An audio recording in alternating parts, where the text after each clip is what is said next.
My delegation welcomes the Special Rapporteur and thanks him for presenting his report. We concur that difficulties in upholding the right to drinking water are not the result of technical or resource constraints, but a consequence of inequalities within and across countries. Yet another factor is the instrumentalization of water flows in transboundary rivers for geopolitical motives. In our region, the decision by an upper riparian state to obstruct flows of water in contravention of the Indus Waters Treaty of 1960 threatens to have dire consequences for people living downstream in Pakistan. In addition to their rights to water and sanitation, the rights of people in Pakistan to food and environment, among others, are also directly threatened. At a time when climate change-induced floods are wreaking havoc, agreements that ensure predictable water flows and exchange of hydrological data are ever more important.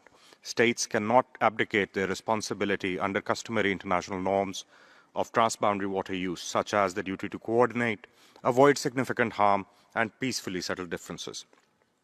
Mr. Special Rapporteur, Pakistan sees merit in your call for regional cooperation for climate change adaptation. It is equally important to emphasize the need for faithful implementation of transboundary water cooperation agreements. International cooperation should continue to govern the management of shared water resources. We would welcome your insights on human rights responses to ensure these guardrails are not breached. We are compelled to express our deep concern over the persistent and deliberate attempts by a particular delegation to politicize the proceedings of this Council. Such actions not only undermine the integrity of this platform, but also seek to deflect attention from other core issues. The Indus Water Treaty, signed in 1960, was concluded in a spirit of goodwill and friendship, but the world of 1960 is not the world of today. The grim reality of relentless state-sponsored cross-border terrorism emanating from Pakistan fundamentally erodes the environment required for honoring treaty obligations.